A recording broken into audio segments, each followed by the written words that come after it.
Bonjour et bienvenue dans votre émission spéciale Ukraine. Voici l'essentiel de ce qu'il faut savoir.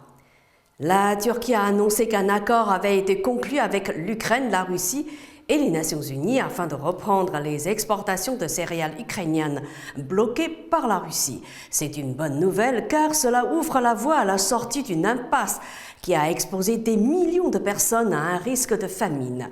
Cet accord pourrait être signé lors d'une nouvelle rencontre la semaine prochaine, selon le ministre turc de la Défense, avec la mise en œuvre de contrôles conjoints des céréales dans les ports. On apprend surtout que les autorités turques vont garantir la sécurité des exportations ukrainiennes en mer Noire. La Turquie va aussi mettre en place un centre de coordination pour les exportations de céréales avec l'Ukraine, la Russie et l'ONU. Cette information a été révélée par le ministre turc de la Défense qui s'est exprimé à l'issue de pourparlers organisés à Istanbul à huis clos dans un lieu tenu secret. Selon Antonio Guterres, secrétaire général de l'ONU, il s'agit d'un pas en avant décisif pour relancer les exportations de céréales ukrainiennes. Il a toutefois prévenu que des travaux techniques supplémentaires sont nécessaires pour matérialiser les progrès du jour. Toujours selon Antonio Guterres, ces discussions ont montré que Kiev et Moscou étaient en mesure d'échanger, mais pour la paix, le chemin reste encore long. Direction la Corée du Nord, ce pays qui partage une petite partie de sa frontière avec la Russie a officiellement reconnu les deux régions séparatistes pro-russes de l'Est de l'Ukraine comme étant des pays indépendants. Il s'agit de Donetsk et de Lugansk. C'est ce qu'a rapporté ce jeudi matin un média d'État nord-coréen. Cette reconnaissance intervient après l'envoi mercredi par le gouvernement de Pyongyang de courriers adressés aux autoproclamés République populaire de Donetsk et République populaire de Lugansk.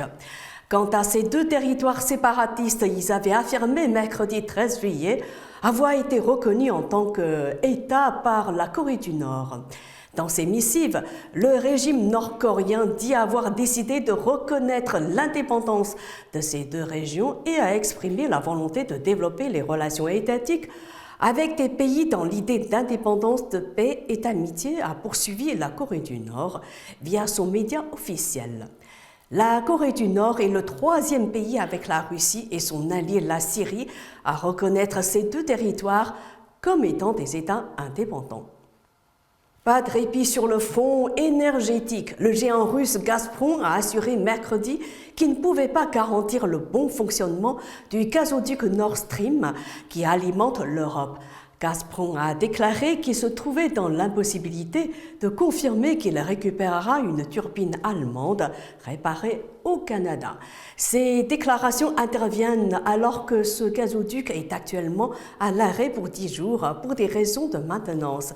Les pays européens craignent pour leur part que Moscou prétexte un motif technique pour stopper durablement ces livraisons et ainsi faire pression sur eux dans le contexte du conflit en Ukraine.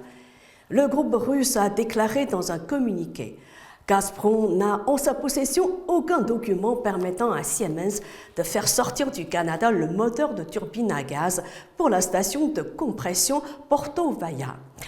Avant même l'arrêt de Nord Stream, la Russie avait fortement réduit les livraisons ces dernières semaines en les justifiant par le manque de turbines Siemens nécessaires, selon elle, pour faire fonctionner les stations de compression du gazoduc et dont plusieurs unités ont été envoyées au Canada pour réparation.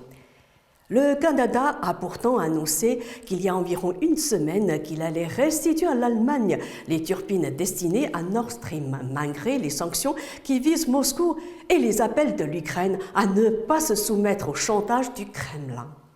C'est la fin de cette émission. Merci de votre fidélité. À bientôt.